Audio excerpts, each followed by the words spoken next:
Welcome back to Awful Stories. It's Matt here, and make sure to drop a like and subscribe to not miss your daily fix on Reddit stories. Let's jump into our first post in the relationship advice subreddit. The post is titled, I accidentally had my baby in my friend's car. Now her and her husband won't speak to me. I am very aware this sounds ridiculous, but I'm so tired of worrying about this that I need some outside perspective. This all happened almost 2 weeks ago now. I was almost 38 weeks pregnant then. My partner left for an afternoon to help out her brother, which we were both fine with.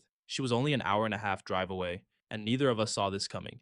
And my friend Alice offered to come spend the day with me so I was not alone. Honestly, it was really nice to have her there. We just watched some movies and hung out, and even though I was so uncomfortable throughout the day, I did not consider I might actually be going into labor. I had been feeling discomfort for ages. At some point, we realized this was the real deal, and I called my wife. We considered waiting until she got back, but things started to get real very fast, and I asked Alice to drive me to the hospital.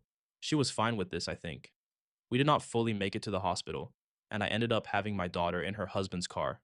We are both fine, luckily. I had a few complications, which are now okay again. Our baby is beyond perfect, and though my wife is having a hard time with having missed her birth, we have a wonderful tiny human to focus on. Things have been really messed up with Alice and her husband, though, and I do not know how to solve it. 2 days after all that happened, I sent her a message thanking her again for everything she had done and told her, lighthearted but sincere, to please send me a bill for having the car cleaned. She did not reply for a while, and in the end, just liked the message. I have messaged her a few times since, and she has not replied. And her husband sent me a message saying not to message her and congratulations on the baby, but thanks for messing up his car. I feel so lost, and please do not get me wrong. Of course, my priority is with my little family right now, but this does keep crossing my mind. This is so unlike her. Her husband and I were never the closest. I do not love how he speaks to her sometimes, but we were still friendly. I do not know how to solve this. Did I just traumatize her so much and need to leave her alone? Do I keep trying? I am so grateful for all she did that day. Edit. Thank you all for the replies. This is quite overwhelming, so I hope it is okay I do this here. I am going to try to reach out to her again, but not through text, or maybe I can ask one of our mutual friends to meet up with her. I do not know yet, but I am going to try to check in on her in some way. Also, we plan to pay them back since this happened. No worries. I am very aware that I messed up their car in a big way. Thanks for all the replies, truly. I got a lot of great advice and insights, and I'm going to figure out my next steps. Edit 2. I have reached out to her and apologized once again for everything I put them through, both car wise and trauma wise. I said once more that I would really like to pay to fix all of this, regardless of the cost, or, if they want, I can try to reach out to some professionals and try to sort everything out ourselves. Anything to make it right, as well as asking if they want me to rent them something. Though I think my sincerity in my first message about paying for everything was clear, I do not want to take any chances. I will add that any other message I sent her was very serious and worried. I never joked about paying. Thank you all for your comments. I feel awful about what I did to their car. I will make it right, as we were planning to, but I will try to be more proactive about it. This all has been quite overwhelming, but very needed. Thank you for taking the time to reply. I am going to sleep now. It has been an emotional day. Edit 3. She has blocked me now. I am at a loss. I will continue trying to make this right and reach out to some places to get some estimates, contact insurance, and so on. We are taking this very seriously, I promise. Though I appreciate you all so much for helping me see how badly we dealt with this, I really need to step away from this for a bit. Thank you all so much, and good night. OP had a whole human rip their way into the world in the back of this man's car, and he's acting like she spilled a latte on the seats. It's childbirth, not a detail job gone wrong. Any adult with half a brain knows that if you drive a 38 weeks pregnant friend to the hospital, things might get messy, is part of the deal. Could OP have led with something more serious and proactive than a lighthearted, send me the bill? Yeah, but Alice's husband fuming like she keyed his Tesla instead of literally giving birth in a crisis just makes him look small. Alice blocking OP sucks, but that feels more like pressure from her husband than genuine anger. OP already owned it, wants to pay, wants to fix it. At this point, that guy's choosing to stay mad because it gives him something to hold over her. The second story for today takes place in the relationship subreddit, titled, My Husband Broke Something Meaningful to Me. We have been together for 4 years and married for one. For context, the item he broke was a spell jar, specifically for self love.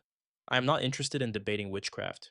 It is what it is. I enjoy it, and it is emotionally fulfilling for me. One night, my husband threw something from the bed to throw away later and managed to knock my jar off a table. It was not very close to him or the edge, but accidents happen. I asked him, What fell? And he tried to hide it for a moment, then admitted it was one of my jars. I checked it out and was disappointed, but it was okay. He apologized and asked if I could just heat the candle up and throw it back on. to which I told him that the jar was broken and that was not really how it worked. He offered to buy new supplies and even asked if he could help in some way, which I thought was nice, as he has never been interested in it before.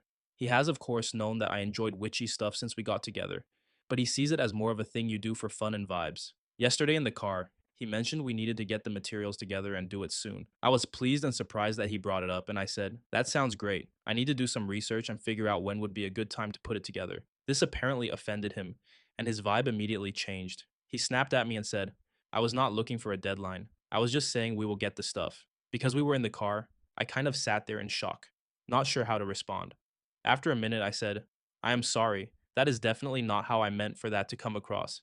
And he just huffed at me. The rest of the car ride felt awful for me, but he was fine. I kept thinking about how much I did not want him to be involved at all, and that I would procure my own things. Of course, now if I say that to him, it is going to be a fight because he will know it was about this incident. This is not the first time he has gone off on me for what I felt was a very mild and positive response, but this is definitely one of the more hurtful times. Yes, we have talked about it. He says, "Moments of tension in conversation are normal. We should be able to move on without it being a big thing, and that I just do not get it because of my upbringing.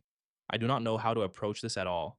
I just want him to leave me alone and let me mess with my stuff in peace, as the jar was just about me anyway." Then I wonder if he did not snap at me hoping for this outcome. I was not forcing him to do it in the first place, and was very calm about the accident. Yes, I am aware that I should not be so afraid to upset him. He was not like this before we married, so it has been confusing. Whether I should leave or not is not my question, but I can see his behavior towards me is not very kind or good for my mental health. Remarkable Badger said, "Honestly, just tell him you have decided to handle it yourself since it is a personal self-love thing anyway. If he throws a fit over that, then you have your answer about what kind of person he really is." To this, OP said, "Probably the best way to go about it. I do think he will still be upset.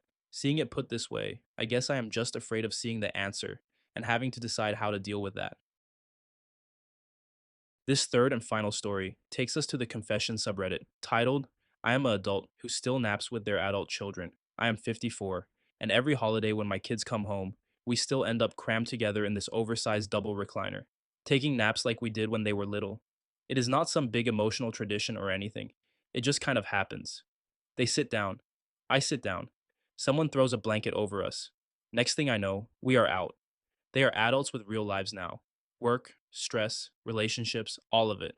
But when they are here, there is this strange sense of calm. Nobody is trying to prove anything. Nobody is on. We just exist together for a while. Breathing, warm, comfortable, normal in a way the world rarely feels anymore. And yes, I think about the fact that one day they might stop doing it. Life changes. People get busy. Traditions fade. So when it happens, I just take it in and appreciate it without making it weird or dramatic. I do not talk about it with them. I do not make a big speech about family or memories. I just enjoy it because it feels right. They joke about it sometimes. They say we are too old for it, then they still curl up anyway, which tells me they probably need it as much as I do, even if none of us actually says that out loud. That is it. Nothing wild. Just a dad who still naps with his grown kids on the holidays. It makes me happy in a simple way, and I am grateful it still happens."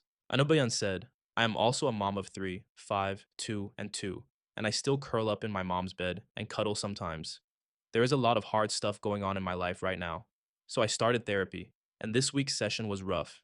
Afterward, I curled up next to her on her bed, and she rubbed my back and finger combed my hair while I regrouped before going back to being a mom.